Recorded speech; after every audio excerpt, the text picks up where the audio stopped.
Railway की अच्छी बात क्या है कि रोजगार इससे खूब मिलेगा, प्रत्यक्ष अप्रत्यक्ष। किसी भी क्षेत्र में अभी देखोगे ना, आप कभी कभी सुनते होगे कि भाई इस रास्ते से एक्सप्रेसवे का विकास होगा, जैसे मुख्यमंत्री जी मान लो घोषणा करते हैं, तो आप देखोगे उस पूरे क्षेत्र में लोग सक्रिय हो जाते हैं जिनके पास जमीन है कि हम क्या कारोबार करेंगे, कोई होटल को लेके, कोई रेस्टोरेंट, कोई शिक्षा, कोई पेट्रोल पंप। आप देखोगे जैसे घोषणा होती है लोग एक्टिव हो जाते हैं। जिधर से घोषणा होती है कि इधर से रेलवे ट्रैक का डेवलपमेंट होने वाला है, वहां देखोगे आप एक्टिविटी अपने आप। एक तो होता है डायरेक्ट रोजगार, तो डायरेक्ट रोजगार तो चलो हजारों की संख्या में है ही रेलवे में, बट उसके आसपास कमर्शियल एक्टिविटी का डेवलपमेंट, वो सब तो भारत के लोगों को ही मिलना है क्योंकि यहीं के लोग रहते थे।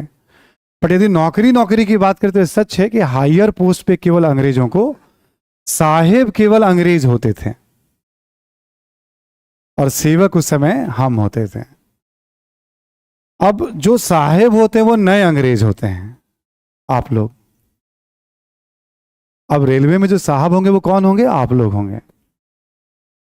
नया अंग्रेज हमने इसलिए बोला, साहब के अर्थ में बोला, ठीक है। उच्च पदों पे यूपीएससी एग्जाम में देखोगे 4 पोस्ट होते हैं रेलवे के। आप जिस एग्जाम को दे रहे हो उसमें 22-23 नौकरियां हैं। उसमें सबसे ऊपर की नौकरी होती है आईएएस, उसके बाद आईएफएस, फिर आईपीएस पुलिस सर्विस, आईएफएस यानी फॉरेन सर्विस। ऐसे करते करते 22 या 23 नौकरियों के लिए आप ये एग्जाम देते हो, मेरिट से तय होता है और आपके प्रेफरेंस से तय होता है। इसमें 4 रेलवे के ऊपर भी होता है। रेलवे अकाउंट सर्विस है, रेलवे ट्रैफिक सर्विस है, ठीक है। ऐसे करके 4 अलग अलग, रेलवे प्रोटेक्शन फोर्स है इसमें, है ना, रेलवे पर्सनल सर्विस है। 4 तो रेलवे के सर्विस हैं। तो ये लोग इंजीनियरिंग सर्विस वाला एक हो गया और एक रेलवे, यही लोग रेलवे के प्रशासन में उच्च पदों पर जाते हैं जो रेलवे का संचालन पूरे भारत में करते हैं, ठीक। तो आप इस सेवा से आप अलग अलग फील्ड में, मतलब इनकम टैक्स का एक पद होता है आईआरएस, जिसको हम लोग कहते हैं आईआरएस इनकम टैक्स, और एक आईआरएस कहते हैं कस्टम। तो 2 तो पद हो जाते हैं इसमें आईआरएस के, आपको इनकम टैक्स मिला या कस्टम मिला है। तो 4 जैसे 2 6। डिफेंस के कई सारे पद होते हैं इसमें, डिफेंस स्टेट सर्विस होता है, डिफेंस अकाउंट सर्विस होता है। एक बहुत महत्वपूर्ण पद है, शुरू में नहीं लगेगा आपको लेकिन आगे चल के, Indian audit and account service. यहाँ आप इलाहाबाद में एजी ऑफिस सुनते होंगे, आप कभी रहते होंगे आप, ठीक है। तो Indian audit and account service, ठीक, ये भी बड़ा पद होता है। ये थोड़ा पर्दे के पीछे रहता है। जितने भी ये सब कलेक्टर और कमिश्नर और एसपी और कमिश्नर सब जो खर्चे कर रहे हैं पूरी सरकार, सबका ऑडिट करने का काम मंत्रियों से लेकर अधिकारियों के, जो पर्दे के पीछे, लेकिन बहुत खतरनाक जॉब है ये। मंत्री अधिकारी सब खौफ खाते हैं इससे, क्योंकि भाई वो खर्चे पे जहां एक बार कमी पकड़ ली तो फिर पद पे सवाल उठेगा और फिर आप समस्या में आ जाएंगे आप, और गलतियां तो होनी ही होनी है। ईमानदारी से भी करोगे तब भी गलतियां होनी है। तो ऐसे करके ना बहुत सारे जॉब हैं इसमें। हर जॉब अपने अपने डिपार्टमेंट के टॉप पे आपको ले जाएगा। तो जैसे आप देखोगे कैडर बेस्ड सर्विस, इसमें तो 2 सर्विस होते हैं, आईएएस और आईपीएस, जिसमें राज्यों के कैडर आपको दिए जाते हैं, ठीक, कैडर बेस्ड सर्विस कहलाते हैं। फिर इसमें होता है ग्रुप ए सर्विसेज होते हैं, फिर ग्रुप बी सर्विसेज होते हैं। इसमें कुछ ग्रुप बी सर्विसेज भी बहुत पॉपुलर होते हैं, कभी कभी आप सुनोगे या पढ़ोगे आप कभी, DANIPS, Delhi Andaman Nicobar police service, और एक होता है DANICS CS, Delhi Andaman Nicobar civil service. Delhi में जो, जैसे यहाँ पे अभी आप यूपीपीसी के थ्रू आप एसडीएम बनेंगे, तो दिल्ली में और अंडमान निकोबार में आप यूपीसी के एग्जाम के थ्रू एसडीएम बनेंगे आप। यहाँ पे जो डीवाईएसपी बनते हैं आप, अभी यूपीपीसी के थ्रू बनेंगे, तो दिल्ली में उसको एसीपी कहते हैं और अंडमान में उसको एसीपी कहते हैं। 15-16 साल में वो भी आईपीएस, यहाँ पे भी आईपीएस हो जाते हैं 15-16 साल में। जो एसडीएम होता है 15-16 साल में वो भी कलेक्टर हो जाता है यहाँ पे भी, और वहाँ पे भी कलेक्टर हो जाते हैं। तो ऐसे करके तो रेलवे की 4 सेवाएं हैं इसमें। तो हिंदुस्तान का, चूंकि ये टॉप एग्जाम है और हर फील्ड, ऐसे बहुत सारे, कंपनी लॉ सर्विस है, ठीक है, कॉर्पोरेट लॉ सर्विस है, सॉरी कंपनी लॉ सर्विस के, इंडियन इंफॉर्मेशन सर्विस है, तो ये हर फील्ड में आप टॉप पे ही जाएंगे इसके थ्रू आप। बट जहां पब्लिक डीलिंग होती है, पब्लिक डीलिंग सबसे ज्यादा आईएएस और आईपीएस में। और आईएएस के पास बहुत ज्यादा पावर इसलिए होते हैं कि देखो, एक तो डिस्ट्रिक्ट में हायरकी में हेड होता है वो, आईपीएस से भी ऊपर होता है वो। लॉ एंड ऑर्डर की अंतिम जिम्मेवारी आईएएस के पास होती है। और सबसे बड़ी जो पावर होता है ना, पैसे का पावर सबसे बड़ा पावर होता है। जिले में जितनी भी योजनाएं होंगी ना, वो डीएम के हस्ताक्षर से ही आगे बढ़ती हैं। आमतौर पे जैसे इलाहाबाद में भी देखोगे कुंभ का बजट था और तमाम ऐसे थे।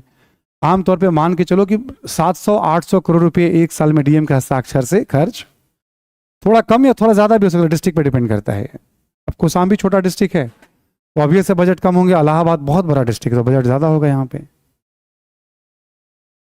3 साल के लिए आप डीएम है, इसका मतलब 3000 करोड़ रुपए आपके हस्ताक्षर से खर्च। जितनी राज्य सरकार की योजनाएं जो फंड होती है बजट में, केंद्र सरकार की योजनाएं, जिला में जो भी खर्च होगा वो डीएम के हस्ताक्षर से। सब मिला दो तो 70-80-100 से कम क्या योजनाएं होंगी, सब पढ़ना है आपको पीटी के लिए भी, है ना। ठीक है, तो वो सब तो डीएम के पास क्या होता है, पैसे का पूरा पावर, टोटल फाइनेंस इनके पास है। तो पब्लिक डीलिंग अच्छी खासी हो जाती है। ऐसे ही देखोगे आप यूपीपीसीएस में, एसडीएम में, डीवाईएसपी में, पब्लिक के साथ आपका इंटरेक्शन। कुछ जॉब है जहां पब्लिक के साथ आपकी डीलिंग नहीं होती, जैसे इनकम टैक्स। अब हिंदुस्तान में कुछ ही 5-7%, 10% लोग मान लो इनकम टैक्स देते हैं। तो इनकम टैक्स वालों का केवल पैसे वाले लोगों से पाला पड़ता है। अच्छे खासे फिल्म स्टार वगैरह जो जितने भी ग्लैमरस लोग होते हैं, बॉम्बे वगैरह में जिनकी पोस्टिंग थोड़े लंबे समय के लिए हो जाती है, वो सब व्यक्तिगत संबंध बना के चलते, क्योंकि देखो इनकम टैक्स में हर बात का हिसाब कोई भी नहीं रख सकता है। ईमानदारी से यदि पूछ लिया जाए किसी न्यायाधीश से, किसी मुख्यमंत्री से, आपके खर्चे कैसे चलते हैं, हर बात की रसीद उनके पास भी नहीं होगी। तो इनकम टैक्स के पास भी हमेशा सिस्टम ऐसा होता है। ठीक है, तो हाई प्रोफाइल लोग, कस्टम में जब से जीएसटी आया है, सबसे बड़ी बड़ी कंपनियां और कारोबारी भी, कस्टम का भी बहुत रोल बढ़ गया इस समय। मतलब इनकम टैक्स से ज्यादा इंपॉर्टेंट रोल इस समय कस्टम वाली सेवा का हो गया है अब। तो जब आप फॉर्म भरोगे, इस बार पीटी के फॉर्म में प्रेफरेंस मांगा गया था कि आपको प्रेफरेंस, ये तो यूपीएससी की तरफ से हो गया, आपको देना पड़ता है पहला कौन सा पोस्ट। बहुत सारे बच्चे, कोई आईपीएस लिख देता है, कोई इनकम टैक्स भी लिख जाते हैं, वो अलग चीज होती है। उसमें एक ही सेवा से है, नंबर पे डिपेंड करता है और आपके प्रेफरेंस पे।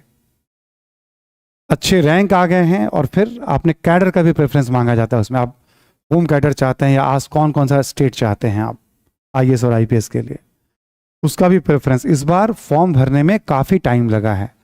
यूट्यूब वगैरह पे बहुत सारे गाइडेंस आ गए हैं।